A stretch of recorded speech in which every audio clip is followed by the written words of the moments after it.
ஞானத்தின் உற்சாகம் ஆண்டவராக இயேசு கிறிஸ்து நாமத்தினாலே உங்கள் எல்லாருக்கும் மாலை வணக்கத்தை தெரிவித்துக் கொள்கிறேன். ஸ்லைடு எல்லாருக்கும் தெரியுதா? இங்கே நான் ஹைட் பண்ணுறேன்னா ஓகேவா? எல்லாருக்கும் தெரியுதுல்ல? Okay, thanks. 2018 வருஷம் நான் காலேஜ் ஸ்டூடெண்ட்டாக இருக்கும்போது இதே போல் ஒரு பைபிள் ஸ்டடி கேம்ப் நடந்துச்சு. எத்தனை பேர் அங்கே வந்துருங்கன்னு தெரில. ஆனால் நான் காலேஜ் ஸ்டூடெண்ட்டாக இருக்கும்போது அந்த பைபிள் ஸ்டடி கேம்புக்கு போயிருந்தேன்.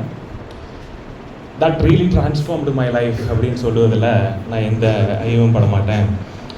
அது வரைக்கும் பைபிள் வாசிக்கணுங்கிற ஒரு இது ஆண்டவர் கொடுத்தாரு. But that Bible study programme that fuelled my passion for God's world. தேவனுடைய வார்த்தையின் மேலே ஒரு வாஞ்சியை இன்னும் அதிகமாக அது எனக்கு தந்தது. ஸோ நீங்கள் எல்லோரும் இந்த பைபிள் ஸ்டடி கேம்புக்கு வந்திருக்கிறீங்க. நீங்கள் போகும்போது நிச்சயமாக அப்படிப்பட்ட ஒரு மாற்றத்தோடு போவீங்க அப்படின்னு நான் விசுவாசிக்கிறேன், ஜெபிக்கிறேன். சரி, போகிறதுக்கு முன்பாக ஒரு கொஸ்டினோட ஆரம்பிக்கலாம்னு நினைக்கிறேன். நிறைய பேர் காலேஜ் படிச்சுட்டு இருப்பீங்க, ஸ்கூல் படிச்சுட்டு இருப்பீங்க. எத்தனை பேருக்கு மேக்ஸ் பிடிக்கும்? கொஞ்சம் கை தூக்கலாமா? ஏன் பிடிச்சிருக்கீங்க ப்ரோ? மேக்ஸ் பிடிக்காதா? மேக்ஸ் எதிரிகள் தான் நிறைய பேர் இருக்காங்க. பேட். வேறு லாங்குவேஜ் இங்கிலீஷ் தமிழ் பிடிச்சவங்க கதை அடிச்சுட்டு வந்துடலாம், ஒன்றும் படிக்க வேண்டாம். 2 கதை 2 துணை பாடம் பாஸ் ஆகிடலாம். ஓகே. சயின்ஸ் சரி, கொஞ்சம் பேர் இருக்காங்க, பரவாயில்ல. எதுக்குமே கை தூக்காம ஒரு குரூப் இருந்துச்சு. இந்த ஒளிக்கும் இருளுக்கும் சம்மந்தம் எதுன்னு வரணும்னா பயில. அது மாதிரி படிப்புக்கும் எனக்கும் சம்மந்தம் எது, எதுக்குமே தூக்க மாட்டேன்டா இருந்தீங்க. That's okay. உங்களுக்கு சயின்ஸ் பிடிக்குதோ இல்லையோ, ஒரு 3/4 மணி நேரம் நீங்கள் இருந்து தான் ஆகணும். இன்னைக்கு ஞாபகம் வந்துட்டீங்க, சரியா? ஏன்னா நம்ம சயின்ஸை பற்றி கொஞ்சம் பார்க்க போகிறோம். Okay, so that's our topic, science and the Bible. வேதமும் அறிவியலும். Next line please. ஸோ இதில் ஒரு சில காரியங்களை நம்ம வேகமாக பார்க்க போகிறோம். What is science? சயின்ஸ்னால் என்ன? Significance of studying this subject. எதற்காக நம்ம அந்த பைபிள் ஸ்டடி ப்ரோக்ராமில் வந்து இதை நம்ம படிக்கணும்? 3வது, does science confirm or contradict the Bible? வேதமும் விஞ்ஞானமும் அல்லது அறிவியலும் ஒன்றுக்கு ஒன்று முரண்படுகிறதா அல்லது அவை சேர்ந்து இணைந்து போகிறதா? 4thly, which one to rely on? நான் எதை நம்புறது? சயின்ஸையா பைபிளையா? எது என்னுடைய ஃபவுண்டேஷனாக இருக்கணும்? 5வது, integrating science and the Bible. கடைசியாக ஒரு சில ஃபைனல் வேர்ட்ஸை சொல்லி நம்ம முடிக்கலாம்.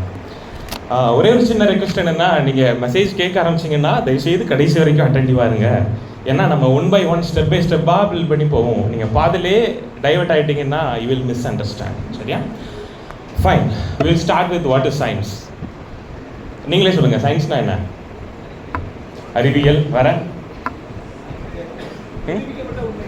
நிரூபிக்கப்பட்ட உண்மைகள். யார் சொன்னா? Okay, good. வேற?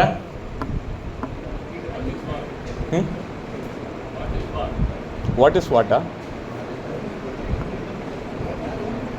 சரி, பரவாயில்ல. சயின்ஸ்னோடனே நமக்கு எது தெரியுமா மைண்டுக்கு வரும்?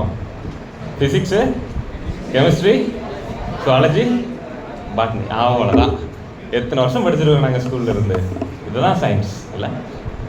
சரி, ஸோ மத்தியான செஷனு எனக்கு இந்த ப்ரோக்ராம் அஜெண்டா வந்தோடனே கொஞ்சம் பயமாக இருந்துச்சு. ஏன் தெரியுமா? சாப்பாட்டுக்கு அப்புறம் போட்டிருந்தாங்க. 1, எல்லோரும் வந்து தூங்கிடுவாங்க. 2வது, முந்தின மெசேஜ் பெர்னித்தன் மெசேஜ். பெர்னித்தன் வந்து மெசேஜ்லாம் நிறையா ஸ்டாண்டப் காமெடியெல்லாம் பண்ணுவாங்க. அட்டென்டிவாக அப்படியே இருந்திருப்பீங்க. ஸோ அடுத்து என்கேஜாக வைக்கிறது எப்படி நினச்சேன். பட் குட், நீங்கள் வந்து நிறையா இன்ட்ராக்டிவாக இருக்கிறீங்க. Thank God for that. சரி, சயின்ஸ்னால் என்ன அப்படிங்கிற next like please. So next, சயின்ஸ்னால் என்ன அப்படின்னா, according to National Science Foundation, science is a systematic study of structure and behaviour of the natural and physical world through இந்த 3 ரொம்ப முக்கியமானது: observation, experimentation, evidence based explanation. ஒருவேளை எல்லாருக்கும் English comfortable நினைக்கிறேன். கூடுமான வரைக்கும் நான் கொஞ்சம் தமிழ்லேயும் சொல்ல ட்ரை பண்ணுறேன். ஓகேவா? அப்சர்வேஷன் அப்படிங்கிறது ஒன்றும் இல்லை, நம்ம பார்த்து கவனிக்கிற காரியங்கள். எக்ஸ்பெரிமெண்டேஷன் அப்படின்னா செயல்முறைப்படுத்தி இன்னும் அதில் இன்ட்ராக்ட் பண்ணி பண்ணுற காரியங்கள்.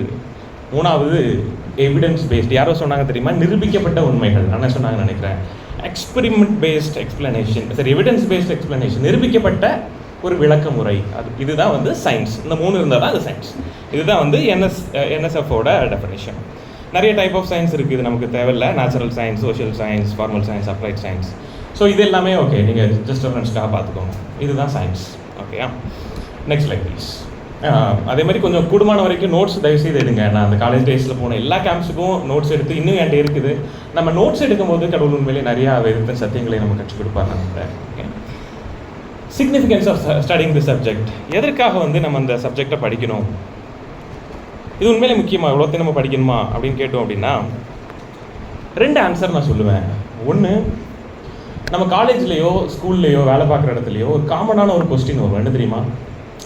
என்ன ப்ரோ, இந்த நூற்றாண்டில் சயின்ஸு டெக்னாலஜிலாம் வளர்ந்துருந்த காலத்தில் கடவுள் பைபிள்னு போகிறீங்க, உங்களுக்கு கொஞ்சமாக தான் அறிவு கிடையாதா? கேட்டிருக்கீங்களா இந்த கேள்விகளை? ஃபேஸ் பண்ணது இல்லையா நீங்களா? நம்ம எல்லாருமே பண்ணியிருப்போம் ஓரளவு. சரியா? சயின்ஸு இவ்வளோ வளர்ந்த நாட்களில் நீ இப்படி இப்போ கடவுள் அது இதுன்னு போயிட்டு இருக்கிறிய, டு ஹேவ் எனி சென்ஸ் அப்படிலாம் கேட்பாங்க. தே மார்க்கெட்டர்ஸ் நம்மளை ஒரு மாதிரி ஏளனமாக இது பார்ப்பாங்க. ஒரு 2 காரியங்கள் நீங்கள் எப்போவுமே ஞாபகம் வச்சுக்கணும். 1 Peter 3:15 இப்படி போட்டிருக்குது, always be prepared to give an answer to every one who ask you to give the reason. அதாவது தமிழ் எப்படி இருக்குன்னா, உங்களுடைய விசுவாசத்தை குறித்து யாராவது உங்கள்கிட்ட கேள்வி கேட்பாங்களே ஆனால் அவர்களுக்கு ஆன்சர் பண்ணுவதற்கு, பதில் கொடுப்பதற்கு எப்பொழுதும் நம்ம ஆயத்தமாக இருக்கணும். நான் சொல்லுவான், என்னடா சயின்ஸு, சரி என்னடா பைபிள் அப்படி இப்படின்னு போகும்போது, தம்பிங்க வா உட்காரு, சொல்லு, நீ சொல்லு, எதுன்னு பார்க்கலாம். அந்த அளவுக்கு நம்ம ஆன்சர் பண்ணுற அளவுக்கு வி ஷுட் பி எக்யூப். நான் அதுக்காக சயின்ஸில் PhD முடிக்கணும்னு சொல்லலை. ஓரளவு அவன் கொடுக்குற கவுண்டர்ஸை எப்பா நீ ஃபுல்லாக நான் ஃபுல்லாங்கிற அளவுக்கு நம்ம சொல்ல தெரிஞ்சிருக்கணும். நான் சொல்கிற பாயிண்ட் உங்களுக்கு புரியும் நினைக்கிறேன். We need to be always prepared to answer them. இப்பொழுதும் நமக்கு ஆன்சர் பண்ணுறதுக்கு ஆயத்தமாக இருக்கணும்.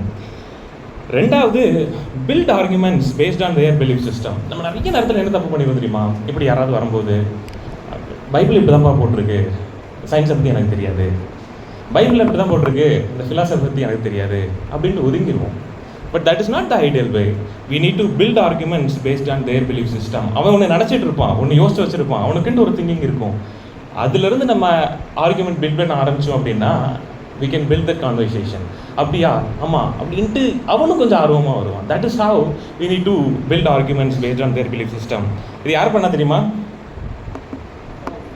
யாரு? பால். ஓகே, வேற? இயேசு கிறிஸ்து பண்ணார். இதை என்ன பண்ணுவாருன்னா, திடீர்னு வருவாங்க நியாயப்பிரம இந்த ஃபாரிசீஸ் இவங்களாம் ஆண்டவரே ராயனுக்கு வரி கொடுப்பது கரெக்டாக தப்பா? அது ஒரு ட்ராப் பண்ணுறதுக்கான கொஸ்டின். ஒரு என்ன பண்ணுவார், உன் கையில் என்ன இருக்குது அதை கொடு, கிவ் யுவர் ப்ராடக்ட், அதில் என்ன போட்டிருக்குது, யார் முத்திரை இருக்குது, சரி கொண்டு போயிரு. இப்படி தான் இயேசு கிறிஸ்து ஹேண்டில் பண்ணுவார். Get is product, convert into biblical answer, send it back. இதுதான் இயேசு கிறிஸ்துவோடைய ஒரு முக்கியமான ஸ்ட்ராட்டஜியாக இருந்துச்சு. ஏன்னா அவங்களுடைய அந்த பிலீஃப் சிஸ்டம்லேருந்து நம்ம ஆரம்பிக்கும் போது they will be more interested to listen to our conversation. பவுல் இதை தான் பண்ணார். நீங்கள் சொன்ன மாதிரி நான் அதில் இப்போ உள்ளே போக வேணாம்னு நினைக்கிறேன். அப்போஸ்தலர் 17 அதிகாரம் அவங்க எல்லாருக்கும் தெரியும். மார்க்ஸ் மேடையில் போய் போல் பிரசங்கம் பண்ணுறாரு. அங்கே அதில் ஒன்று எழுதி போட்டிருக்குது, அறியப்படாத தேவனுக்கு அப்படின்னு சொல்லிட்டு. பவுல் அங்கே போய் நேராக நியாயப்பிரமாணம் அதில் இருந்தெல்லாம் ஆரம்பிக்கல. எங்கேருந்து ஆரம்பிச்சாரு தெரியுமா? இங்கே வா, அதில் என்ன போட்டிருக்குது, அறியப்படாத தேவனுக்கு நோய் எழுதியிருக்குல்ல, அது என்னது அப்படிப்பாரு. அப்புறம் ஆரம்பிப்பார் பவுல், பைபிள் எப்படி போட்டிருக்குது, இப்படி இப்படி இப்படி இப்படின்னு சொல்லி. நீங்கள் அது 17 அதிகாரத்தில் வாசிப்பாங்க. சரியா? So we need to believe, we need to always aspire to believe, build arguments based on their belief system. Okay, so with this introduction, நம்ம 3வது பாயிண்ட்க்கு வரலாம். Does science confirm or contradict the Bible? வேதமும் விஞ்ஞானமும் ஒன்றுக்கு ஒன்று முரண்படுகிறதா அல்லது ஒருமித்து போகுதா? நீங்க என்ன சொல்றீங்க? நீங்க ஆன்சர் பண்ணலன்னா இப்போ ஹேண்ட் மைக் எடுத்துட்டு வந்துடுவேன். ஒத்து போகிறதா? எஸ் எஸ்ன்னு சொல்கிறவங்க கேட்டுக்கோங்களேன். ஓகே, நோன்னு சொல்கிறவங்க அந்த 2க்குமே கைதுக்காத குரூப் எல்லா இதுலையும் இருக்க தான் செய்யுது. ஓகே, ஒத்து போகிறதா முரண்படுகிறதா அப்படிங்கிறதுல நம்ம 2யுமே பார்ப்போம். Okay, so first next, science confirms the Bible. வேதம் அறிவியல் வேதத்தை ஆமோதிக்கிறது அல்லது ஒத்துப்போகிறது அப்படிங்கிறதுக்கு ஒரு 5 காரியங்களை வேகமாக உங்களோடு பகிர்ந்து கொள்ள நான் ஆசைப்படுகிறேன். ஃபர்ஸ்ட்லி பின்னாடி ப்ளீஸ். வாட்டர் சைக்கிள் எல்லாருமே சயின்ஸ் படிச்சிருப்போம் அப்படி தானே? நீர் சுழற்சி கொஞ்சம் கேள்வி தான் கேட்க போகிறேன், வேறு எதுலையுமே பண்ண போகிறது இல்லை. எல்லாமே நம்ம பேசிக்காக படித்தது தான். வாட்டர் சைக்கிளில் உள்ள ஒரு 3 காரியம் வரும். அது என்னன்னு சொல்லுங்கள்? Evaporation, condensation, precipitation. சூப்பர். தமிழில் யாராவது? சூப்பர். மீன் பிடித்தலா? ஓ அப்படியா, ஓகே ஓகே, தேங்க்யூ. தெரில, நான் டிரான்ஸ்லேஷனில் பார்த்ததில் எப்படி இருந்துச்சுன்னா கரெக்டு. ஆவியாதல், நீர்ப்பதம், மழை பொழிவு. எனக்கு தெரில இது கரெக்டுன்னு சொல்லிட்டு. But yeah, this is the concept. Evaporation, condensation and precipitation. இது யார் கண்டுபிடிச்சது? தெரில, எனக்கும் தெரியாது இந்த மெசேஜ் ப்ரிப்பேர் பண்ணுறதுக்கு முன்னாடி. Next slide. இது யார் கண்டுபிடிச்சா அப்படின்னா 1880 வருஷத்தில் இந்த பெர்னார்ட் பாலஸையும் அந்த பெரால்ட் அப்படிங்கிறவங்களும் தான் வந்து இதை எஸ்டாப்ளிஷ் பண்ணாங்க. ஹைட்ரோலஜி சைக்கிள் அப்படின்னு சொல்லிட்டு. சரியா? 1580. சரியா? ஆனால் பைபிள் என்ன சொல்லுது தெரியுமா? யோபு 36 அதிகாரத்தில் அவர் நீர்த்துளிகளை அணுவை போல ஏற பண்ணுகிறார், விச் இஸ் எவாபரேஷன். அவைகள் மேகத்திலிருந்து மழையாய் சுரிகிறது, தட் இஸ் கண்டென்சேஷன். அதை மேகங்கள் பெய்து மனுஷர் மேல் மிகுதியாய் பிடிக்கிறது. இது என்னது? பிரிசிபிடேஷன். இது எத்தனை வருஷத்துக்கு முன்னாடி எழுதப்பட்டது தெரியுமா? இந்த புக் ஆஃப் ஜோப் ஓரளவு அரௌண்ட் 3500 3500 ஒரு 4000 வருஷம் இப்போ இருந்து முன்னாடி எழுதப்பட்டது அப்படின்ட்டு சொல்கிறாங்க யோபு புக்கை. எப்போ சயின்ஸ் கண்டுபிடிச்சது? எப்போ? அரௌண்ட் ஒரு 400 வருஷத்துக்கு முன்பாக, 400-500 வருஷத்துக்கு முன்பாக. So that is the beauty of the Bible. எத்தனையோ வருஷங்களுக்கு முன்பாக அநேக விஞ்ஞான சத்தியங்களை, அறிவியல் சத்தியங்களை வேத புத்தகம் சொல்லுகிறது. Nobody can deny that. இதை யாரும் மாற்ற முடியாது. ரெண்டாவது, வேகமாக போயிடலாம். Shape of the earth. Shape of the earth வந்து முன்னாடி என்ன ஷேப்பில் எர்த் இருந்துன்னு சொன்னாங்க? தட்டை. பூமி வந்து தட்டையாக இருந்துச்சு அப்படின்னு சொன்னாங்க. சரியா? யாரையோ யாரையோ கொண்டுட்டாங்க அப்படின்னு கூட சொல்லுவாங்க. பட் அது எந்த அளவுக்கு உண்மை அப்படிங்கிறது தெரியல. அவர் வந்து தட்டை கிடையாது உருண்டைன்னு சொல்லும்போது சம்திங். ஆனால் யார் இதை ஃபஸ்ட்டு தட்டை கிடையாது உருண்டை அப்படின்னு சொன்னதுன்னா பித்தாகரஸ் அண்ட் அரிஸ்டாட்டல். இவங்க தான் வந்து 4th செஞ்சுரியிலையும் 6th செஞ்சுரி பிசி கிறிஸ்துவுக்கு முன்பாக உள்ள இதில் சொன்னாங்க உலகம் வந்து தட்டை அப்படின்னு சொல்லிட்டு. அடுத்ததுக்கு பேர்லாம் நம்ம வேகமாக அது ஸ்கிப் பண்ணிடலாம் டைமில். ஸோ பைபிளில் போட்டிருக்குது. அதே யோபுவில் 26:7 அவர் உத்தர மண்டலத்தை வெட்ட வெளியிலே விரித்து மாற்றிட்டேன். அவர் பூமி உருண்டையின் மேல் வீற்றிருக்கிறவர். ஏசாயா 40:22 சொல்லுது. பூமியின் உருண்டை. கொஞ்சம் ரெஸ்பாண்ட் பண்ணிங்கன்னா நல்லாயிருக்கும். பூமியின் உருண்டை. So the shape of the earth is not flat, round அப்படிங்கிறத அல்லது ஸ்பியருங்கிறத அதுக்கு முன்னாடியே வேதம் சொல்லுகிறது. மூணாவதாக எர்த்ஸ் ஃப்ரீ ஃப்ளோட். அடுத்த அதாவது பைபிள் என்ன சொல்லுது அப்படின்னா, அதே யோபுல அவர் வந்து உத்தர மண்டலத்தை வெட்ட வெளியில் விரித்து பூமியை அந்தரத்தில் தொங்க வைக்கிறான்னு சொல்லிட்டு பைபிள். சரி, எர்த்து எதில் நின்றுட்டு இருக்குது? எதில்? அந்தரத்தில். கரெக்டாக. யாருமே அதை தாங்கி பிடிக்கல, அது அந்தரத்தில் அப்படியே நின்றுட்டு இருக்குது அப்படிங்கிறத யோபுல ஆல்ரெடி வேதத்தில் எழுதப்பட்டிருக்குது. இதை சயின்ஸ் இப்போ கண்டுபிடிச்சாங்க தெரியுமா? அடுத்த ஸ்லைட் ப்ளீஸ். சரியா? இதை வந்து கிட்டத்தட்ட ஒரு 370 வருஷம் 400 வருஷத்துக்கு முன்பாக தான் அதை கண்டுபிடிச்சிருக்கிறாங்க. அது வரைக்கும் இட் வாஸ் நாட் ப்ரூவன். அதோட முக்கியமான விஷயம் என்னென்னா, அநேக மதங்களில் என்ன பிலீவ் பண்ணிகிட்டு இருந்தாங்க அப்படின்னா, உலகம் எது மேலே இருக்குது தெரியுமா?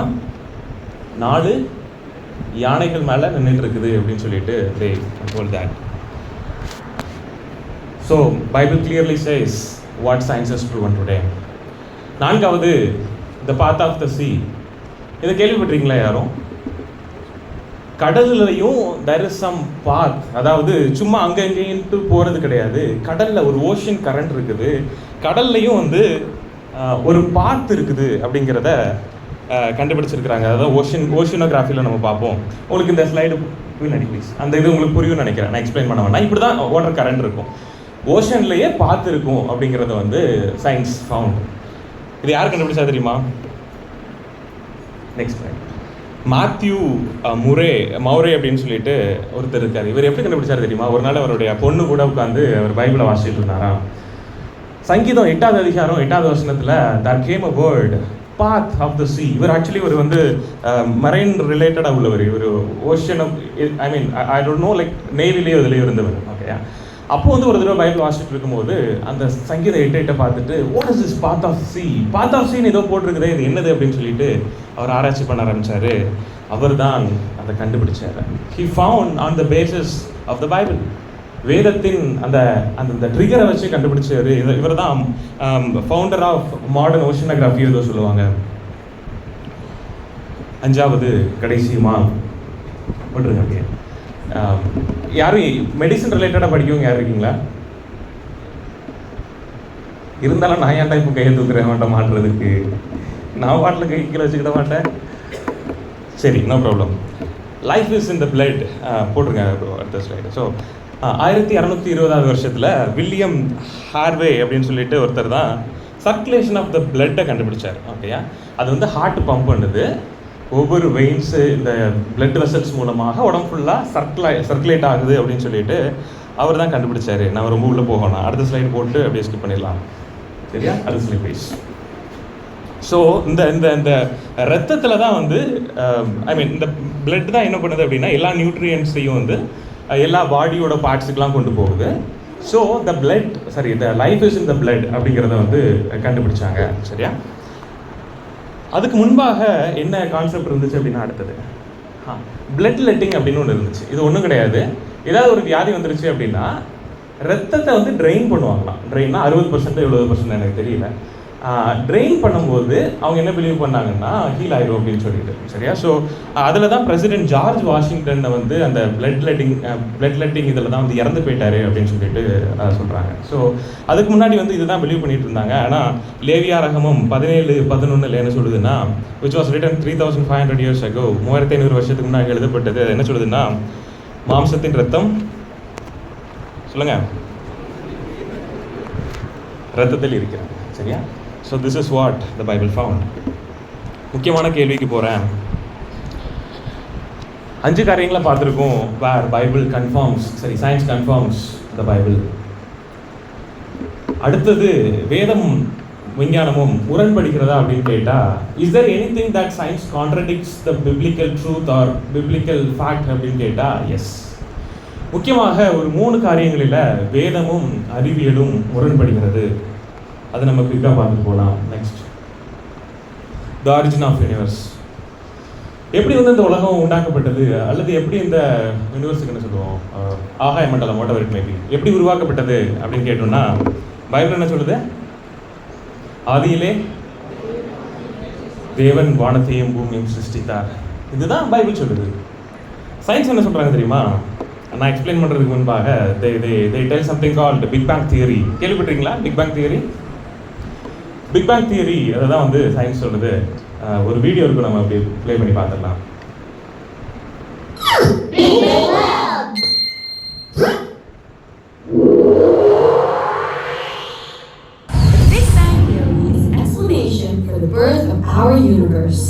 Our universe started as a tiny bubble, exploded. It has not stopped expanding since this explosion. Protons and neutrons were formed in the first second and came together within 3 minutes to form a nucleus. 300,000 years later, the first atom was formed. And another 400 million years later, the first stars were formed. Over a billion years after the Big Bang, the first galaxies were created. We only know 5% of our universe. The remaining 95% is made up of dark energy, dark matter. There are lots of questions and theories about the universe, such as the Big Crunch, the Big Bounce, and the multiverse theory, that scientists are still studying and trying to solve. Want to watch the full video? Sign up now and get started. Next line புரிஞ்சிருக்கும்னு நினைக்கிறேன் உங்களுக்கு. Already உங்களுக்கு தெரிஞ்சிருக்கலாம். I'm just rehydrating. என்ன சொல்கிறாங்க அப்படின்னா, there was something called cosmic singularity. ஏதோ ஒன்று இருந்துச்சுப்பா, என்னதோ இருந்துச்சு, இவ்வளோ ஒன்று தான் இருந்துச்சு. அது திடீர்னு அப்படியே கொஞ்சம் எக்ஸ்பேண்ட் ஆக ஆரம்பிச்சது. அதில் வந்து புரோட்டானு, நியூட்ரானு, இந்த எலக்ட்ரான் எல்லாம் உள்ளா சேர்ந்து அது ஆட்டமாக ஃபார்ம் ஆச்சு. குறிப்பாக ஹைட்ரஜன் ஹீலியமாக ஃபார்ம் ஆச்சு. அப்படியே பல மில்லியன் வருஷம் கழிச்சு அப்படியே எக்ஸ்பேண்ட் ஆகி சூரியனாக மாறிச்சு, கேலக்சியாக மாறிச்சு அப்படிங்கிறத சயின்ஸ் சொல்கிறாங்க. நீங்கள் என்ன சொல்லுவீங்க? நம்புற மாதிரியாக இருக்குது அப்படிங்கிற மாதிரியா? சரி, சயின்டிஸ்ட் என்ன சொல்கிறாங்க அப்படின்னா, ஒரு 2 முக்கியமான சேலஞ்சஸ் இந்த தியரியில் இருக்குது. ஒன்று, from where did this cosmic singularity come from. அந்த ஒரு சின்னது எது இருந்துன்னு சொன்னாங்கல்ல, அது எங்கேருந்து வந்துச்சு அப்படின்னு ஒரு கேள்வி கேட்டோம்னா they don't know. அதுக்கு பாசிபிளாக என்ன சொல்லுவாங்க அப்படின்னா பிக் ஹோல் தியரி, சரி பிளாக் ஹோல் தியரி அப்படின்ற ஒன்று சொல்லுவாங்க. அதாவது black hole theory, black hole அப்படிங்கிறது வந்து ஏதோ ஒரு டென்ஸாக ஒரு இடம் இருந்துச்சு, அந்த டென்ஸாக இடத்துல இருந்து லைட்டு கூட வெளியே போக முடியாத சம்திங் ஏதோ சொல்லுவாங்க. அந்த ஒரு பிளாக் ஹோல்ல இருந்து இந்த காஸ்மிக் சிங்குலாரிட்டி வந்துச்சு அப்படிங்கிற மாதிரி சொல்லுவாங்க. சரியா? At any cost this is not something proven or this is not a convicting thing. அதான் அந்த வீடியோ முடியும் போது உங்களுக்கு வந்திருக்கும், சயின்டிஸ்ட் ஆர் ஸ்டில் என்ன வந்துச்சு, trying to solve this, right? So this is about the big bang theory. நான் வரேன், இது கரெக்டாக தப்பாங்கிறது எப்படி டெஸ்ட் பண்ணணுங்கிறத என்னுடைய அடுத்த ஸ்லைட்ஸில் வருவேன். But this is what big bang theory is about. ரெண்டாவது எங்கே நமக்கு பைபிளுக்கும் இதுக்கும் வரும் அப்படின்னா ஆரிஜின் ஆஃப் ஸ்பீஷஸ், உயிரினங்கள் எப்படி இந்த உலகத்துக்கு வந்துச்சு அப்படின்னு சொல்லிட்டு. ஸோ பைபிள் ரொம்ப அழகாக சொல்லுது, 5வது நாளில் தேவன் என்ன படைச்சாரு? ஹேண்ட் மைக் இருக்கா? கொஞ்சம் பக்கத்தில் வந்து கேட்டாலும் சொல்லுவீங்கன்னு நினைக்கிறேன். 5வது நாள் எது படைச்சார் ஆண்டவர்? சண்டே கிளாஸ் கொடுங்க கூட தெரியும். அதுதான் உயிரினங்களும் பேர்ட்ஸ் அண்ட் ஃபிஷ், ரைட்? 5வது நாள் பேர்ட்ஸ் அண்ட் ஃபிஷ் ஆண்டவர் அழகாக படைச்சாரு. 6வது நாள் அனிமல்ஸையும் மானையும் படைச்சாரு. ரொம்ப பியூட்டிஃபுல்லாக ஆண்டவர் கிரியேட் பண்ணார்ல நம்ம எல்லாரையுமே. சயின்ஸ் என்ன சொல்லுது தெரியுமா? Next slide please. Darwin's theory of evolution, பரிணாம வளர்ச்சின்னு சொல்லுவாங்கல்ல, பரிணாம வளர்ச்சி. சார்லஸ் டார்வின் என்ன சொன்னார் அப்படின்னா, அது இவருடைய கான்செப்ட் கிடையாது, அவங்க தாத்தா ஒருத்தர் உண்டு, அவர்கிட்ட வந்து சுட்டார் இவர் த தியரி ஆஃப் எவல்யூஷனை. ஸோ என்ன சொல்கிறாங்க அப்படின்னா, குரங்குலேருந்து மனுஷங்க வந்தாங்க. சரியா? ஸோ முன்னாடி ஒரு ஸ்பீஷிஸ் இருந்துச்சு, குரங்கு இருந்துச்சு, அதுலேருந்து கொஞ்சம் கொஞ்சமாக எவால்வ் ஆகி மனுஷங்க வந்துட்டாங்க அப்படின்னு சொல்லிட்டு பைபிள் ரொம்ப அழகாக சொல்லுது. சங்கீதம் 139:14 நான் பிரமிக்கத்தக்க அதிசயமாய் உருவாக்கப்பட்டிருக்கிறேன் அப்படின்னு சொல்லிட்டு. அதே மாதிரி பவுல் ரொம்ப அழகாக சொல்கிறாரு. இவங்க என்ன சொல்கிறாங்கன்னா, எல்லா ஸ்பீஷீஸுமே ஒரு இதுலேருந்து வந்துச்சு, ஏதோ ஒரு குரங்குலேருந்து மனுஷன் தான், குரங்கு அதுக்கு முன்னாடி வேற எதுலையோ இருந்து வந்துச்சு அப்படின்னு சொல்லிட்டு இருக்கிறாங்க. ஆனால் பைபிள் ரொம்ப அழகாக சொல்லுது 1 Corinthians 15:39 மனுஷனின் மாம்சம் வேறு, மிருகத்துடைய மாம்சம் வேறு, மச்சங்களுடைய மாம்சம் வேறு, பறவைகளுடைய மாம்சம் வேறு, எல்லாம் வேற வேறப்பா அப்படின்னு பைபிள் ரொம்ப அழகா நம்ம சொல்லுது. Next slide. இந்த ஸ்லைடுக்குள்ளே போகணும்னு நினைக்கிறேன், கொஞ்சம் காம்ப்ளிகேட்டடாக இருக்கும். சரியா? ஆனால் அந்த ஸ்லைடை நாங்கள் உங்களுக்கு ஷேர் பண்ணுவோம், நீங்கள் கொஞ்சம் போய் எக்ஸ்ப்ளோர் பண்ணி பாருங்கள். ஓகேயா? ரொம்ப சிம்பிளாக சொல்ல போனால், ஒரு சின்ன செல்லுலேருந்து அல்லது அந்த சின்ன காஸ்மிக் சிங்குலாரிட்டியிலேருந்து யூனிவர்ஸ் வந்துச்சு, அதுலேருந்து அப்படியே ஒரே ஒரு ஆர்கானிசம் வந்துச்சு, ஒரு சின்ன இது. அது கொஞ்சம் கொஞ்சமாக அப்படியே என்னாச்சுன்னா அந்த தியரி ஆஃப் நேச்சுரல் செலெக்ஷன் சொல்லுவாங்க. பேர்ட் ஆச்சு, பறவையாச்சு, குரங்காச்சு, அப்புறம் மனுஷனாச்சு அப்படிங்கிற மாதிரி சொல்லுவாங்க. இதுதான் அந்த theory of evolution. Next slide. கடைசி எதை சொல்லிட்டு நான் முடிக்க போகிறேன். I'm not going to spend much time in this. இது கரெக்டாக சயின்ஸ் இதை பற்றி என்ன சொல்லுது, இது ப்ரூவனா அப்படின்னு கேட்டிங்க அப்படின்னா, ஏன்னா நீங்கள் எப்போவுமே நல்லா ஞாபகம் வச்சுக்கோங்க, நம்ம தான் இந்த பைபிளுக்கு ஃபவுண்டேஷன் வச்சே பேசிகிட்டு இருக்கோம். நம்ம ஆப்போசிட்டில் இருக்க ஒரு எத்திஸ்டோ என்ன பண்ணுவோம்னா சயின்ஸ் இந்த இதில் வச்சு தான் பேசுவோம். சரியா? அதனால் இது நமக்கு ரொம்ப ஆழமாக தெரிஞ்சிருக்கணும். Is that proven by science? Science இது வந்து இது ஆமோதிக்குதா அப்படின்னு கேட்டால் 3 காரியத்தை வேகமாக எங்களோட சொல்லிட்டு போக ஆசைப்படுறேன். ஒன்று, ஆர்டிஃபிஷியல் செலெக்ஷன். அதாவது ஒரு ஸ்பீசிஸ் இன்னொரு ஸ்பீசிஸாக ஆக முடியுமா அப்படின்னு கேட்டால் ஆர்டிஃபிஷியல் செலெக்ஷன், அதாவது ப்ரீடிங் சொல்லுவாங்க. ஒரு ஆர்கானிசத்தையும் இன்னொரு ஆர்கானிசம் எடுத்து மேக் பண்ண விட்டோம்னா அது ஒரு புது ஸ்பீஷிஸ் மாதிரி உருவாகும் அப்படின்னு சொல்லுவாங்க. Which is called artificial selection. ஒரு மனுஷன் போய் ஒரு 2 இதை இது பண்ணுவான், ஒரு புது இதாக வர்றதுக்கு வாய்ப்பு இருக்குது. This is observed. இது சயின்டிஃபிக்காக நம்ம பார்க்குறோம். இது ஆர்டிஃபிஷியல் செலெக்ஷன். மைக்ரோ எவல்யூஷன்னா ஒரு சின்ன காம்ப்ளெக்சிட்டியில் ஒரு டிஃப்ரென்ஸ் இருக்குது. ஃபார் எக்ஸாம்பிள், இந்தியாவில் உள்ள ஒரு நாய்க்கும் ஒரு ஆப்பிரிக்காவிலையோ வேற உள்ள ஒரு நாய்க்கும் பார்த்தீங்கன்னா there might be some differences. புரியுதா? ரொம்ப குழப்பம்லாம் இல்லைல்ல? குட். மைக்ரோ எவல்யூஷன் இதையும் வந்து சயின்ஸ் ஒத்துக்குது. This is also observed. ஆனால் macro evolution is something that is not observed. It is still a theory. Macro evolution என்ன தெரியுமா? நான் சொன்னது தான், ஒரு சின்ன செல்லிருந்து அடுத்த ஸ்பீசிஸ் அப்படி இப்படின்ட்டு வந்துட்டே இருந்துச்சு அப்படின்னு சொல்லுவாங்க. ஜுராஃபி கதை உங்கள் எல்லாருக்கும் நல்லா தெரியும்ல. இந்த எவல்யூஷனுடைய கான்செப்ட் என்னன்னா, ஜுராஃபி முதல்ல எப்படி இருந்துச்சுன்னா நாய் மாதிரி தான் இருந்துச்சு. அப்புறம் என்னாச்சுன்னா முதல்ல நிறையா சாப்பாடெல்லாம் கிடச்சிட்டு இருந்துச்சு, வெஜிடேஷன்ஸ். ஸோ அதுங்கெல்லாம் சாப்பிட்டு வாழ்ந்துருச்சு. கொஞ்ச நாளில் என்னாச்சுன்னா கீழே சாப்பாடே இல்லாமல் போயிருச்சான். சரியா? ஹைட்டாக உள்ள மரத்தில் தான் வந்து சாப்பாடு கிடைக்க ஆரம்பிச்சது. ஸோ என்னாச்சுன்னா எந்த ஜிராஃபிக்லாம் கழுத்து லாங்காக இருக்குதோ அது மட்டும் சாப்பிட்டு உயிர் வாழ்ந்துச்சு, மற்றதானே செத்து போயிடுச்சு. அப்படியே கொஞ்சம் வருஷம் ஆகி ஜிராஃபியோட கழுத்து வந்து இவ்வளோ ஹைட் ஆயிடுச்சு. புரிஞ்சுட்டா? இதான் சொல்கிறாங்க. சரியா? ஸோ அதான் என்ன சொல்லுவாங்கன்னா சர்வைவல் ஆஃப் த ஃபிட்டஸ்ட் அப்படின்னு சொல்லுவாங்க. ஸோ மறுபடியும் சொல்கிறேன், this is just a theory with a lot of ambiguity. இதுலேயும் அந்த ஃபர்ஸ்ட் ஆர்கானிசம் எங்கேருந்து வந்துச்சு அப்படிங்கிறது யாருக்கும் தெரியல. மூணாவது எங்கே பைபிளுக்கும் அறிவியலுக்கும் டிஃப்ரென்ஸ் வருது அப்படின்னா the age of the earth இருக்கட்டும். எர்த்துக்கு எத்தனை வயசு? எர்த்து கிரியேட் பண்ணி எத்தனை வருஷம் ஆயிடுச்சு? 6000. எப்படி சொல்கிறீங்க? நிறைய வருஷம் ஆயிடுச்சா? 15 billion years. Okay, any other answers? சரி, 6000 வருஷத்துக்கு முன்பாக அப்படிங்கிறத போட்டிருக்கேன். 6000 வருஷத்துக்கு முன்பாகங்கிறது எதனால சொல்லுவோம் தெரியுமா? பைபிளில் ஆதாம்ல இருந்து எது வரைக்கும் இருக்குது? ஆப்ரஹாம் வரைக்கும். Adam to Abraham, Abraham to Jesus. அந்த இதை வச்சு நம்ம கனெக்ட் பண்ணோம் அப்படின்னா ஒரு 6000 வருஷம் வரும் அப்ராக்சிமேட்டாக. நாட் அக்யூரேட்லி, பட் அப்ராக்சிமேட்டாக 6000 வருஷம் வரும். ஆனால் அந்த சயின்ஸ் என்ன சொல்லுது அப்படின்னா, முதல் ஸ்லைடு ஒரே விஷயம் போட்டுருக்கேன். 4.5 billion years ago the earth was created. இது எதை வச்சு சொல்லுவாங்கன்னா பேசிக்லி இந்த கார்பன் டேட்டிங்லாம் சொல்லுவாங்கல்ல, கார்பன் டேட்டிங்கை வச்சு இவங்க கண்டுபிடிக்கிறாங்க. அப்புறம் இந்த லைட் இயர் அதை வச்சு சொல்லுவாங்க. அதாவது சரி குழப்பமான லைட் இயர் நீங்கள் போய்ட்டு எக்ஸ்ப்ளோர் பண்ணிக்கோங்க. சரியா? லைட் இயர் அதை வச்சு என்ன சொல்லுவாங்க அப்படின்னா 4.5 பில்லியன் இயர்ஸுக்கு முன்பாக இது கண்டுபிடிக்கப்பட்டது அப்படின்னு சொல்லிட்டு. இதில் எது உண்மை? என்ன சொல்கிறீங்க? புரியல. 4.5 பில்லியன் இயர்ஸ் தான் உண்மை அப்படின்னு சொல்லிட்டாப்ல. அப்புறம் பைபிளில் 6000 வருஷம் அப்படின்னு அவங்க சொல்கிறது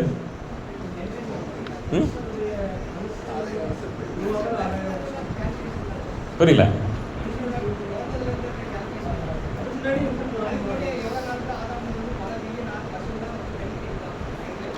அதாவது ஆதாம் பறக்கிறதுக்கு முன்பாகவா?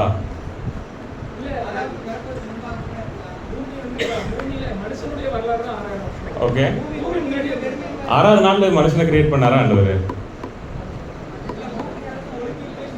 சரி, ஓகே ஓகே, கிரேட். அடுத்த ஸ்லைட் ப்ளீஸ். லூசிஃபரை கீழே போடும்போது பூமி இருந்துச்சா? ஓகே, சரி, நம்ம அதுக்குள்ள இப்போ போனா. But yeah correct. சரியா? ஓகே, 5 பாசிபிள் வியூஸ் இருக்குது இதை நம்ம புரிஞ்சு கொள்வதுக்கு. சரியா? சில பேர் செம்ம அரகண்டாக இருப்பாங்க.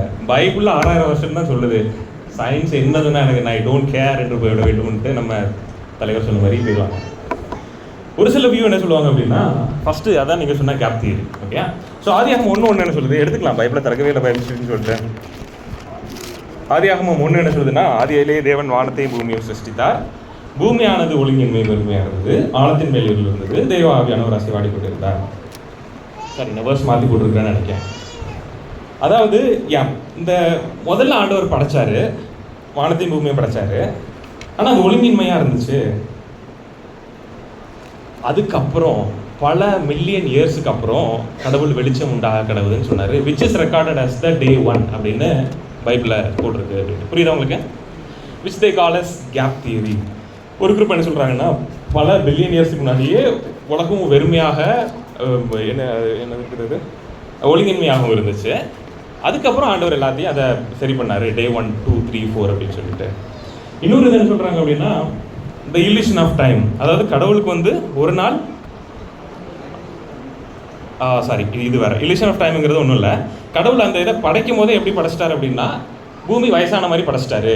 அதனால இந்த கார்பன் டேட்டிங்கில் பார்க்கும்போது வந்து அது வயசான மாதிரி தெரியுது அப்படின்னு சொல்லுவாங்க. பெஸ்ட் எக்ஸாம்பிள் என்ன சொல்லுவாங்கன்னா, ஆதாம் பறக்கும்போது ஆதாமுக்கு எத்தனை வயசு? 1 வயசா? Fully grown man. சரியா? ஆதாமுக்கு இந்த பியூபர்ட்டிலாம் இருந்திருக்காது. டேரக்டாக பறக்கும்போதே வந்து ஒரு அடல்ட்டாக தான் பிறந்திருப்பாங்கல்ல. ஸோ அதே போல தான் எர்த்தையும் கடவுள் வந்து ஒரு மெச்சூர்டாக வயசானதாக படைச்சிட்டாரு அப்படின்னு சொல்லுவாங்க. மூணாவது பாசிபிலிட்டி என்னென்னா, நோவாவோட ஃப்ளட் வந்துச்சுல்ல, அந்த ஜலப்பிரவாகம் வரும்போது வந்து எர்த்தோடைய அந்த இதே மாறிடுச்சு, அந்த ஃபாசில் ரெக்கார்ட்ஸ்லாம் மாறிடுச்சு அப்படின்னு சொல்லுவாங்க. 4வது காட்ஸ் டே. அதாவது இது ஏதோ ஒரு வசனத்தை எடுத்து சொல்லுவாங்க, என்னென்னா ஆண்டவருக்கு ஒரு நாள் 1000 வருஷம் போலவும் 1000 வருஷம் ஒரு நாளை போலவும். ஸோ அந்த ஒரு நாளில் ஆண்டவரை படைச்சாருங்கிறது ஒரு நாள் கிடையாது, it is some thousands of years அப்படின்னு சொல்லுவாங்க. இது 4வது. 5வது இவங்க தான் கிரியேஷனிஸ்ட்னு சொல்லுவாங்க இந்த குரூப்பை. இவங்க என்ன சொல்லுவாங்கன்னா 6 நாள்னா 6 நாள் தான், எந்த மாற்று கருத்தும் கிடையாது, சயின்ஸாக இருந்தாலும் எவனாக இருந்தாலும் என்ன அப்படின்னு சொல்லிட்டு சண்டைக்கு போயிடுவாங்க.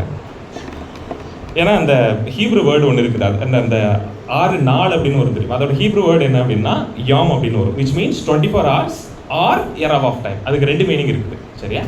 அதனால தான் you cannot come to any conclusion. சரி, நம்ம எப்படி கன்க்ளூட் பண்ணி முடிக்கிறது? இதில் எதை நம்ம எடுத்துக்கலாம்?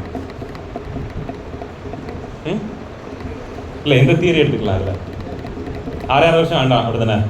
சரி, ஓகே. நான் என்ன சொல்லுவேன் அப்படின்னா இதெல்லாம் எடுத்துக்கோங்க, but the certainty of Genesis 1:1 is more important than all this view. ஆதியாகமம் 1:1 என்ன சொல்லுது? வானத்தையும் பூமியும் என் ஆண்டவர், அவ்வளோதான். அதில் எவன் இது மாற்று கருத்து கொண்டு வந்தாலும் வா, I will just defend you. அதில் நம்ம ரொம்ப ஸ்ட்ராங்காக இருக்கணும். பட் இந்த வியூஸ் இதை எடுத்துக்கிட்டாலும் பிரச்சனை இல்லை. ஒரு நாள் நமக்கு அழகாக இருக்கும், யாரும் ஒரு பாட்டு பிடிப்பாங்க, நம்ம மேலே போயிடுவோம், அப்போ ஆண்டவர்கிட்ட போய் கேட்கலாம். சரியா? அது வரைக்கும் இது ஒரு பெரிய மாற்று கிடையாது அப்படின்னு நான் நினைக்கிறேன். சரி, ஸோ எங்கெல்லாம் பைபிளும் இதுவும் முரண்படுது அப்படின்னு பார்த்தோம். அதுக்கு ஓரளவு பாசிபிள் ஆன்சர்ஸும் பார்த்தோம். 4வது, which one to rely on?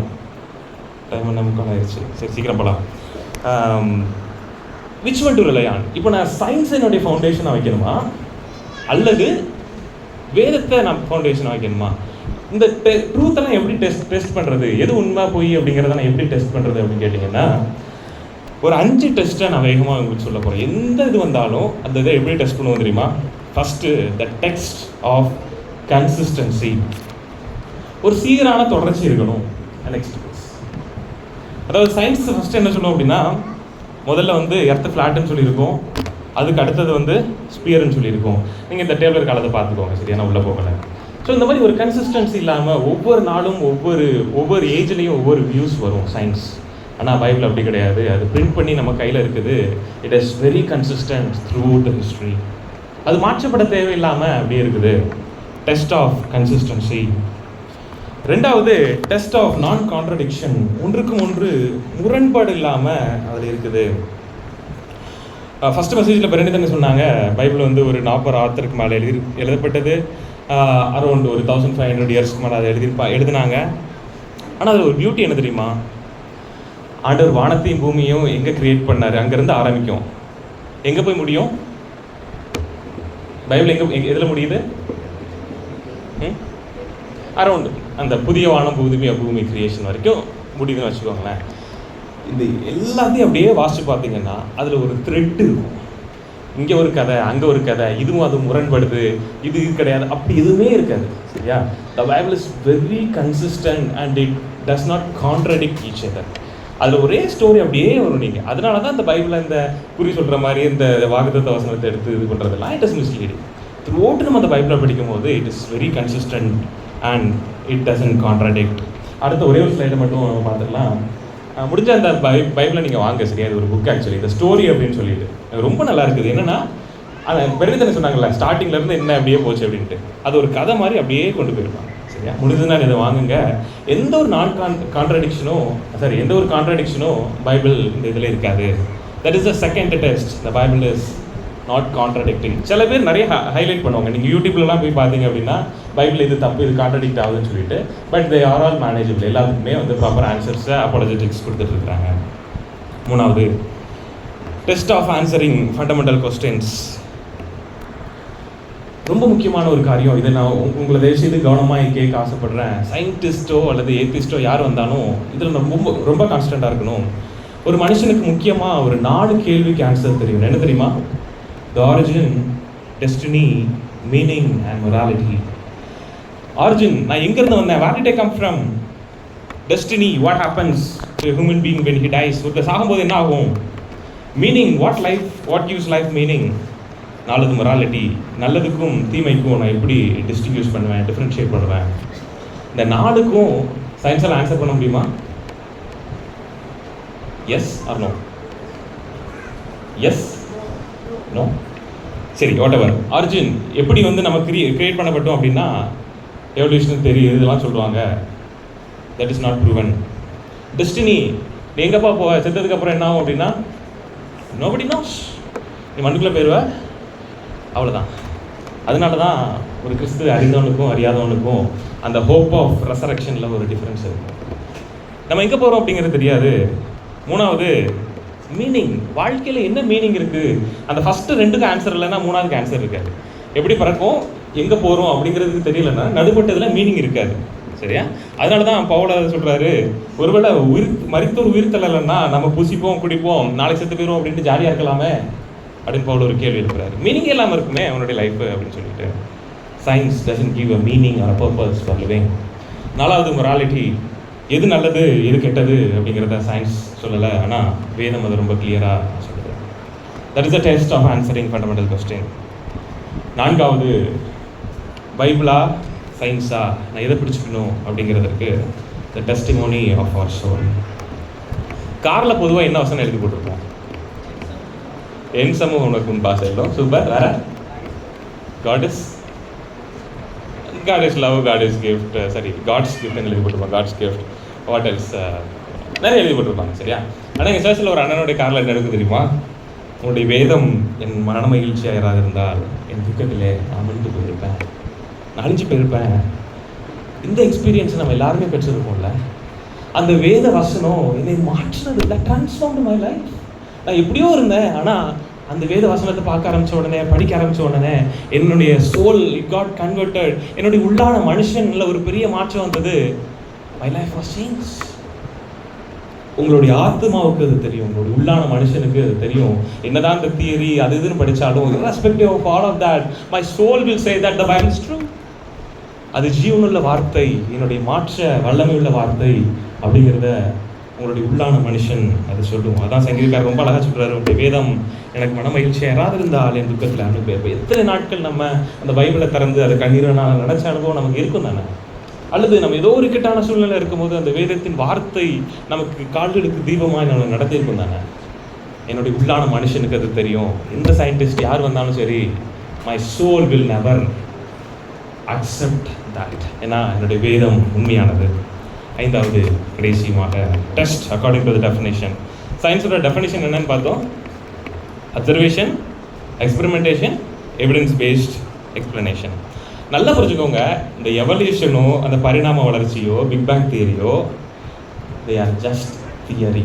சயின்ஸோட definition படி அது தியரி தான், they are not a proven concept. சயின்ஸ்னால் என்ன பண்ணணும் அப்படின்னா, அப்சர்வ் பண்ணணும், கவனிக்கணும், அதை எக்ஸ்பெரிமெண்ட் பண்ணணும், எவிடன்ஸை சப்மிட் பண்ணணும். அதுதான் science. They are still a theory. அதனால் அந்த பிக் பேங் தியரிக்கும் இதையும் பார்த்து நம்ம ரொம்ப இது பண்ணுறதுக்கு தேவை கிடையாது.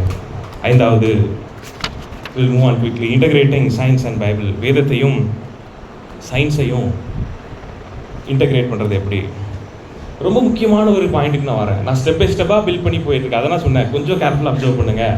நம்ம என்ன பார்த்தோம் அப்படின்னா, பைபிள் அது சுப்ரீம், அது எல்லாத்தையும் பார்த்துட்டோம். சயின்ஸில் உண்மைகள் இருக்குது, அதையும் பார்த்துட்டோம். நம்ம கிறிஸ்டியன்ஸுக்கு பொதுவாக இருக்கிறது என்ன தெரியுமா, சயின்ஸை நம்ம எளிமையாகவும் த்ரெட்டாகவும் பார்ப்போம். அதை நமக்கு ஒரு எதிரியாகவே பார்க்க ஆரம்பிச்சிட்டோம். நிறைய கிறிஸ்தவர்கள் அப்படி தான். சயின்ஸில் ஏதோ ஒரு புது இது வந்துருச்சு அப்படின்னா அது நம்மளுடைய எதிரி அப்படின்னு சொல்லிட்டு. It is not so. நம்ம we need not see science as an enemy or threat to our faith. நம்மளுடைய விசுவாசத்திற்கு சயின்ஸை நம்ம ஒருபோதும் எதிரியாக பார்க்க வேண்டாம். புதுசாக ஏதோ ஒரு கண்டுபிடிக்கிறாங்க அப்படின்னா நம்ம தான் ஃபஸ்ட்டு எக்ஸைட் ஆகணும். பைபிள் என்ன சொல்லியிருக்குது, நீங்கள் சொல்லியிருக்கீங்க அப்படின்னு பார்க்குறதுக்கு. we need not see science as an enemy or threat. அதே போல் ரொம்ப முக்கியமான இதில் தான் அந்த மெசேஜோட சாராம்சத்தை நான் கொடுக்க விரும்புகிறேன். the science contains truth whereas the Bible is truth. நம்ம நல்லா புரிஞ்சுக்கணும். சயின்ஸில் உண்மை இருக்குதா? இருக்குது. Science contains truth.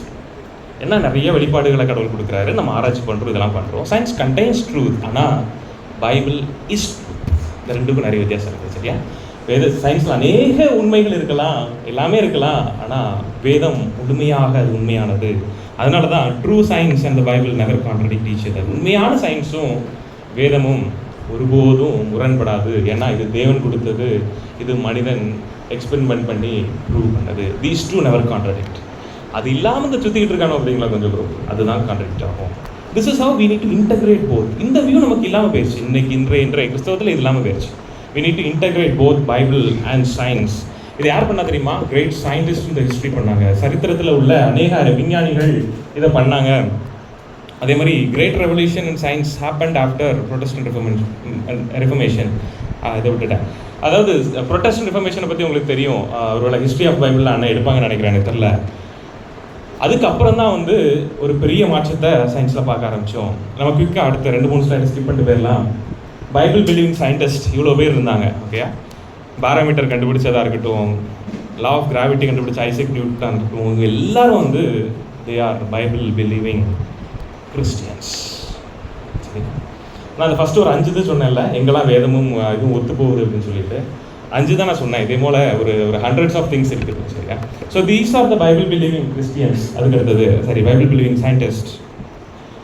ஒரு சில கிரேட் சயின்டிஸ்டோடைய வார்த்தைகள் இதுதான். ஆல்பர்ட் ஐன்ஸ்டைன் என்ன சொல்கிறாரு அப்படின்னு அடுத்த slide please. The more I study science, the more I believe in God. நான் எவ்வளோ சயின்ஸை படிக்கிறேனோ அவ்வளோ தேவனை நான் இது பண்ணுறேன். ஐசக் நியூட்டன் சொல்கிறாரு, in the absence of any other proof, the thumb alone would convince me of God's existence. Isaac Newton சொல்கிறது. நீங்கள் ஸ்லைடு அனுப்பி நீங்கள் பார்த்துக்கோங்க, அடுத்த ஸ்லைடு. இதே மாதிரி ஒரு 25 எவ்வளோ இருந்துச்சு, நான் ஜஸ்ட் ஹேண்ட் பிக் பண்ணி ஒரு 5-6 மட்டும் போட்டிருந்தேன். இதில் இந்த சயின்டிஸ்ட் எல்லாம் they are Bible believing Christians. அடுத்தது லூயிஸ் பாஸ்டர், ஃபாதர் ஆஃப் மைக்ரோபயாலஜின்னு சொல்லுவாங்க.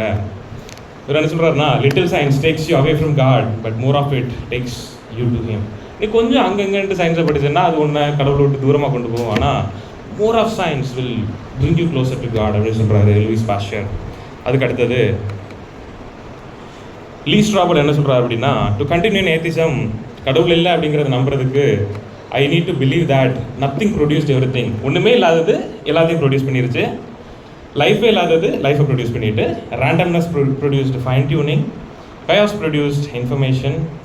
இப்படிலாம் நம்புறதுக்கு நிறைய ஃபெய்த் வேணும். ஐ சிம்பிளி டோன்ட் ஹேவ் ஃபெய்த் அப்படின்னு சொல்கிறாரு. யார் அந்த லீ ஸ்ட்ராபல்? யாருக்கு தெரியுமா? எக்ஸாக்ட்லி, கேஸ் ஃபார் கிரைஸ்ட் அப்படிங்கிற ஒரு ஃபேமஸ் புக் எழுதினவர் தான் அந்த லீ ஸ்ட்ராபல். சரியா? ஸோ இவ்வளோ தான் சயின்டிஸ்ட் அல்லது பெரிய பெரிய ஆட்கள் சொல்கிற வார்த்தைகள். இது கடைசியாக ஃபைனல் வேர்ட்ஸ். நம்ம மெசேஜ் முடிக்க போகிறோம். பரவாயில்ல, நல்லா அட்டென்டிவாக கவனிச்சிட்டிங்க. கடைசியாக ஒரே ஒரு ஸ்லைடை மட்டும் நம்ம பேசிட்டு முடிக்கலாம். This is how I would like to conclude this topic. Admit the shortcoming of science and human knowledge.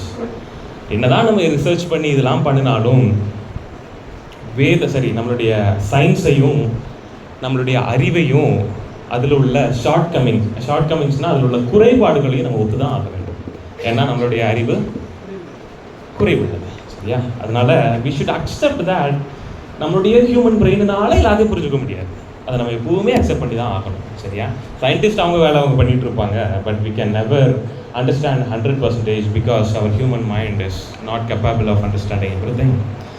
அதே நேரத்தில் acknowledge the sovereignty of God and supremacy of the scripture. தேவனுடைய அந்த சர்வ வல்லமையும் என்னுடைய லைஃப்பில் இந்த எக்கச்சக்க கொஸ்டின்ஸ் இருக்கும். எப்படி உருவானும், எப்படி இது பண்ணும், அப்படி இப்படி நிறைய கேள்விகள் இருக்கும். அதை எப்படி நம்ம ஆன்சர் பண்ணலாம் தெரியுமா? the sovereignty of God, தேவனுடைய சர்வ வல்லமையையும் வேதத்தின் அந்த சுப்ரமசி மகத்துவத்தையும் வச்சு தான் நம்ம ஆன்சர் கண்டுபிடிக்க முடியும். ஒரு கிளாசிக் எக்ஸாம்பிளை சொல்லிட்டு நான் முடிக்க ஆசைப்படுறேன். சயின்டிஃபிக் ஃபேக்ட்ஸ்லாம் நிறைய இருக்கிறது எந்த புக்கில்? எது? யோபு புக். எக்ஸாக்ட்லி, நிறைய சயின்டிஃபிக் ஃபேக்ட்ஸ் வந்து இந்த யோபு புத்தகத்தில் தான் இருக்குது. இந்த யோபு வந்து கொஞ்சம் நல்லவர், நமக்கு தெரியும். யோபு வாழ்க்கையில் நிறைய நடந்துருச்சு. இவர் என்ன பண்ணாருன்னா, அவருக்கு எல்லாத்துக்கும் ஆன்சர் கிடைக்கணும் அப்படின்ட்டு ஒரு கட்டத்தில் வந்துருச்சு. நான் நல்லவனாக தான் இருந்தேன், ஏன் அப்படி ஆச்சு அப்படி இப்படின்ட்டு he try to get all answers. எல்லாத்துக்கும் எனக்கு இந்த நாலேஜ் எனக்கு வேணும், எனக்கு அந்த ஆன்சர் வேணும் அப்படின்னு சொல்லிட்டு கொஞ்சம் புலம்ப ஆரம்பிச்சாரு. கடவுள் என்ன பண்ணாரு தெரியுமா? கொஞ்சம் எடுத்துக்குவோம். யோபு 38வது அதிகாரம். யோபு இப்படிலாம் பேசிக்கிட்டே இருக்கான். என்னாட்ட இது ஏன் இப்படி நடந்துச்சு, எனக்கு இது என்னன்னு தெரிஞ்சாகணும், இது என்ன அப்படி இப்படின்னு யோபு புலம்பிட்டு இருக்கும்போது என் லைஃப்லையும் எப்படி நடந்துச்சு அப்படி இப்படின்னு அவனுடைய வாழ்க்கையின் இதர கேள்விகள் எல்லாத்தையும் கேட்டுட்டு இருக்கும்போது கடவுள் 38வது அதிகாரம் 1வது வசனத்தில் சொல்கிறாரு, அப்போ கர்த்தர் வந்து உத்தரவாக 2வது வசனத்தில் இருந்து, அறிவில்லாத வார்த்தைகளினால் ஆலோசனையை அந்தகாரப்படுத்துகிறவன் இவன் யார் அப்படின்னு சொல்லிட்டு 3வது வசனத்தில் சொல்றாரு, நான் இப்போ உன்ட்ட கொஸ்டின் கேட்பேன், நீ எனக்கு உத்தரவு சொல்லு. 4வது வசனம், நான் பூமியை அஸ்திபாரப்படுத்துகிற போது நீ எங்கே இருந்த? நீ அறிவாளியானால் எனக்கு அது அறிவி. அதற்கு அளவு குறித்தவர் யார்? அதன் மேல் நூல் போட்டவர் யார்? நீ இதை அறிந்தால் சொல்லு. கடவுள் என்ன கேட்குறாருன்னா, எல்லா சயின்டிஃபிக் ஃபேக்டரையும் கேட்க ஆரம்பிக்காரு. கிரியேஷன் அப்போ நீ எங்கே பாருந்த? இவ்வளோ கொஸ்டின் கேட்குறிய, நீ எல்லாத்தையும் உன் மூளையினால புரிஞ்சுக்கணும்னு நினைக்கிறிய. கிரியேஷன் அப்போ நீ எங்கே இருந்த? திருவிவிலியத்தில் ரொம்ப அழகாக இருக்குது. எப்படி இருந்துச்சுன்னா, உனக்கு தான் தெரியுமே அப்படின்ட்டு இருக்கும். நீ தான் தைரியமான நாலேஜே சொல்லு, உனக்கு தான் தெரியுமே சொல்லு அப்படிங்கிற மாதிரி கடவுள் கேட்பாரு. அதில் யோபு என்ன சொல்ல, கடவுள் அது மட்டும் இல்லை, நிறைய சயின்டிஃபிக் ஃபேக்ட் அப்படியே கொடுத்துட்டே வராரு. வீட்டில் போய் வாசிச்சு பாருங்க, 38வது அதிகாரம் அப்படியே போகும். 39வது அதிகாரம் நிறைய கடவுள் கேட்பாரு. 40வது அதிகாரத்தில் யோபு வந்துடுவான். 4வது வசனத்தில் என்ன சொல்லுவான்? 40வது அதிகாரம் 40ல் ஆண்டவரே சரண்டர். அப்பொழுது யோபு கர்த்தருக்கு பிரயோஜனமாக, இதோ நான் நீசன், நான் உனக்கு என்ன மறு உத்தரவு சொல்லுவேன், என் கையினால என் வாயை பற்றிக்கிறேன் ஆண்டவரே. தெரியல ஆண்டவரே, இவ்வளோ சயின்டிஃபிக் கொஸ்டின் கேட்குறீங்க, I am not capable to answer this lot அப்படின்னு சொல்லிடலாம். ஆண்டவர் விட்டாரா? செகண்ட் ரவுண்டு, யோபு உட்கார், இன்னும் கொஞ்சம் பேசுவோம் அப்படின்ட்டு அடுத்து ஆரம்பிக்கிறாரு. திரும்ப கடவுள் கேட்குறாரு. 2வது ரவுண்ட் ஆஃப் டிஸ்கஷன். 42வது வசனத்தில் யோபு மறுபடியும் வந்து சொல்லுவான். இது நமக்கு ஃபேமஸான வசனம். என்ன வசனம்? தேவரி சகலத்தையும் செய்ய வல்லவர், நீ செய்ய நினைப்பது. ஏன் இது ஃபேமஸான வசனம்? கல்யாண கார்டில் எல்லாத்தையும் இதுதான் போடும். சரியா? யோபு மறுபடியும் அட்மிட் பண்ணுறான், ஆண்டவரே என்னுடைய நாலேஜ் குறைவுள்ளது ஆண்டவரே, but you are sovereign Lord, you are sovereign to answer all this question அப்படின்னு சொல்லி யோபு முடிக்கிறாரு. இதை தான் நம்மளுடைய சயின்ஸாக இருக்கட்டும், நம்மளுடைய வாழ்க்கை பிரச்சனைகளாக இருக்கட்டும், நிறைய நேரத்தில் நமக்கு ஆன்சர் தெரியாத போது என்ன தெரியுமா சொல்லணும்? யூ ஆர் சாவரன் லார்ட், நீர் சர்வ வல்லவர் ஆண்டவரே, எனக்கு தெரியாது, ஐ ஜஸ்ட் ட்ரஸ்ட் யூ. இப்படி தான் கன்க்ளூட் பண்ண முடியும் அப்படின்னு நான் நினைக்கிறேன். கடைசியாக the answer to key questions, அந்த 4 கொஸ்டின் பார்த்தோம் தெரியுமா? Origin, destiny, meaning and morality. That is found only in the Bible. வேதத்தில் மட்டும்தான் இதற்கான ஆன்சர் இருக்குது. From king to kid, that shows the only way to God through Christ. கடவுளுக்கு போகிறதுக்கான ஒரே வழியை, அது அரசனாக இருந்தாலும் சரிதான், பெனிங்க இருக்கான் பெனி ஜோ, அரசனாக இருந்தாலும் சரிதான், ஒரு குழந்தையாக இருந்தாலும் சரிதான், ஒரே ஒரு வழி, கடவுளுக்கு போகிற வழி, அது வந்து வேத புத்தகத்தில் மாத்திரம்தான் இருக்குது. அதனால தான் ஒரு பாட்டு ரொம்ப அழகாக இருக்கும். சத்திய வேதத்தை தினம் தியானி, சகல பேருக்கும் அது அபிமானி. என்ன சொல்லிடும்னா, வேந்தர் அமைச்சர் முதல்வருக்கும், அது எப்படி ஆரம்பிக்கும்? அதுக்கு முன்னாடி மாந்தர் ரட்சிப்பு அடையும்படி வலுத்தும் தேவ வார்த்தை. அது மனிதர்களுக்கு ஒரு மீனிங்கையும் பர்பஸையும் கொடுக்கணும்னா அதை வலுத்துறதுக்கு தேவனுடைய வார்த்தை. அது வேந்தர் அமைச்சர் முதல்வருக்கும் விதித்த பிரமாணம் அதுவே. நீ யாராக இருந்துட்டு போ, நீ ராஜாவாக இருந்துட்டு போ, நீ கிங்காக இருந்துட்டு போ, சீஃப் மினிஸ்டராக இருந்துட்டு போ, that is the only way. பாடலாமா?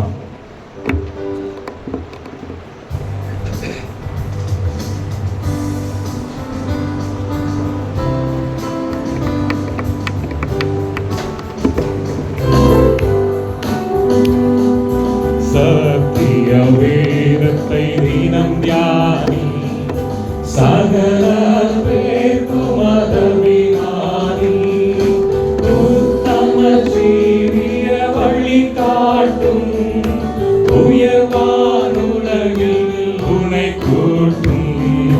சத்திய வேதத்தை தினம் தியானி, சகல பேர்க்கும் அதபிமானி, மாந்தரட்சி படையும்படி வழுத்தும் தேவ வார்த்தையது. வேந்தர் அமைச்சர் முதல்வர்க்கும் விதித்த பிரமாணமும் அதுவே. சத்திய வேதத்தை தினம் தியானி, சகல பேர்க்கும் அதபிமானி, உத்தம ஜீவிய வழி காட்டும், உயர்வானுலகில் உனை கூட்டும். சத்திய வேதத்தை தினம் தியானி, சகல பேர்க்கும் அதபிமானி. அப்படி எழுந்து நின்று ஒரே விஷயம் தேவ சமூகத்தை நோக்கி பார்ப்போம். கண்களை மூடி இருதயத்தை தேவனுக்கு நேராக திருப்பினவர்களாய் நல்ல பிதாவே உங்களை துதிக்கிறோம் ஆண்டவரே. அப்பா அந்த கிருபையில நேரத்திலையும் எங்களுக்கு கொடுத்த வேத வார்த்தைக்காக நன்றி செலுத்துகிறோம்ப்பா. ஆண்டவரே எங்களுடைய அறிவு, எங்களுடைய ரிசர்ச், எங்களுடைய ஆராய்ச்சி எல்லாம் குறைவுள்ளது ஆண்டவரே. ஆனா நீர் பெரியவரப்பா. உங்களுடைய வேதம் மாறாது ஆண்டவரே. வானம் பூமி ஒழிந்து போனாலும் உங்களுடைய வார்த்தை மாறாது கர்த்தாவே. அதை நாங்கள் விசுவாசிக்க எங்களுக்கு கிருபை கொடுங்க அப்பா. எங்களுடைய செஞ்சுரியில கொடுத்த, எங்க காலத்துல கொடுத்த வேதத்தின் மகத்துவங்களுக்காக நன்றி. அதே நேரத்துல விஞ்ஞான அறிவுக்காகவும் நன்றி ஆண்டவரே. எத்தனையோ காரியங்கள் டெக்னாலஜி எங்களுக்கு கொடுத்துருக்கிறீங்க, நன்றி கர்த்தாவே. அதெல்லாம் உங்களிடத்துல வந்தது கர்த்தாவே. அப்பா சரியான சயின்ஸை எப்பவுமே நாங்கள் அக்செப்ட் பண்ணி அதை சரியா பிரயோஜனப்படுத்திக் கொள்ள எங்களுக்கு கிருபை கொடுங்க. வந்திருக்கிற ஒவ்வொருத்தரையும் ஆசீர்வதிங்க. தொடர்ந்து எங்களோட பேசுங்க. தேவன் பெரிய காரியங்களை செய்ய விடப்படுதுங்க. இயேசுவின் ஜெபிக்கிறோம் நல்ல பிதாவே. தயவுசெய்து உட்காருங்கள். சாம் அந்த ஒரே ஒரு ஸ்லைட்ல கடைசி போடலாம், அதை மிஸ் பண்ணேன். Please be seated.